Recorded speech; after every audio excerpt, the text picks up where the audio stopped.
Conlan coming out of the locker room after his third round stoppage victory here in Chicago.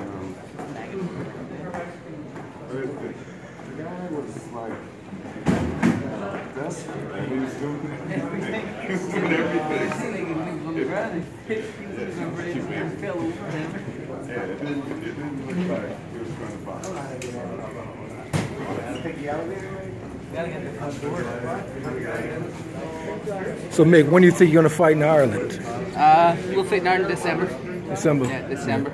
I'm looking forward to it, you know, to get more experience in the ring and more ring time, but, you know, tonight, hard to get good against the guy. He doesn't want to fight, so, you know, it is what it is. I got the victory and roll on Brisbane. Will you be fighting on the Manny Pacquiao undercard? Yeah, 100%. Okay.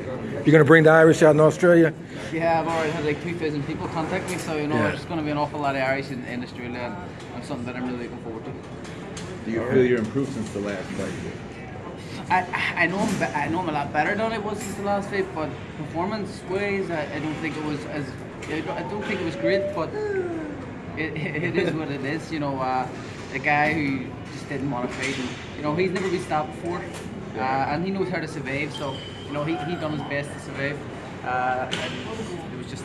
It's my first time fighting some guy like that. You know, I've had loads of amateur fights and I've never fought someone like that. So and that's what the pros is all about: getting that experience, and you know, coming up against these guys who just try to survive.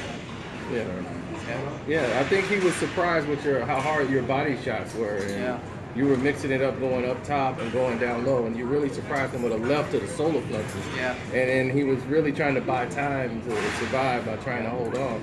But your body attacked and you kept the pressure on it. And I think that was the difference.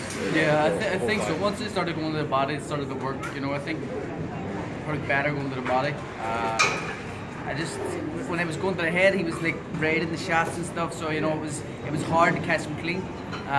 But once I went to the body, it was kind of a good night. So you know, it is what it is. You know, the body doesn't move. The body doesn't move. It's this soft spot. So you know, get out of head like concrete, but the body's always going to hurt. What's the timeline in your mind as far as is your progression towards the title picture? For a title, I think 2.5 years. 2.5 years. Yeah. I think the better the opponent, the better me. I want to get I get careless because I don't care. You know, he had nothing to trouble me. Yeah. You know, it is what it is. You know, the better the fighter, the better me. You got a prediction for the big fight tomorrow? My mind keeps changing. You know. Yeah. I think. Last week I thought Spence. A few months ago I thought Brook. Now I'm kind of thinking Brook again. Yeah. You know, after watching the head-to-head and stuff, you know, he looks ready. He looks really good. But so does Spence. So it's the young lamb versus the guy who's got that experience. I'm not gonna say the old bull because he's not old. Yeah. And you know he's a great fighter, Kell Brook, and so is Earl Spence. So I'm in the best man winning. I'm gonna say Kell Brook on points. All right. That's my prediction too, but it's not a popular one here. Yeah. I got killed by knockout. Ninth round knockout. Who do you got? Triple G, Canelo. Triple G. Okay. Triple G. Just for the simple reason that I think people think Triple G just is a plot-forward fighter when he's not. He's a smart boxer. In Kazakhstan, they're born boxing, and it's not just like fighting. It's like technical boxing. So he's got great technical skills. He's got a great job, and he's always in distance and always in right balance. So he can punch with both hands. I think you're going to see the best Triple G, and he's had a bit more of a break than in recent times now. Since he regularly was fighting very often, so this time he's got a better break, and I feel that he'll be very fresh going into the fight against Canelo, and the best Triple G versus the best Canelo is what I want to see. I have no preference who wins, but I would like I would like to think Triple G wins. Now, should we ask you about the other fight? Oh, McGregor.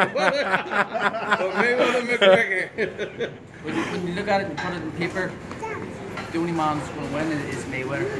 It's the simple stats, but at the same time, it's a sport and anything can happen. If you look at David Haye, Tony Bellew, I thought David Haye was going to do him in 3 rounds, and I like Tony Bellew, but we were pleasantly surprised when something that freak accidents happen. So anything can happen. Have you seen Conor in the boxing gym? Yeah, I have, and listen, Conor can't punch. He can really punch. So have you? But the thing is, the biggest punchers and the best fighters in the world haven't beat Floyd yet. Yeah. Well, the guys he's fought, you're not going to say he's fought the best fighters at the best times, but he's a great guy at matchmaking and knowing who to fight at the right time. Well, you have to walk the tricolor to the ring like he did you. You know, and I went back, Conor, and I know Conor himself. He believes in himself 100%. Yeah. That's another thing. You can't do it. The guy that believes in himself. He doesn't have self-esteem issues. No. Listen, he always has a chance. Yeah. There's always a chance. So, you know, on paper, Mayweather wins, but you know, when you bring in life and realistics, anything can happen. And you know, McGregor has a chance to give you a fighter face foot. All right. Thanks again for coming to Chicago. Thanks, guys. Enjoy.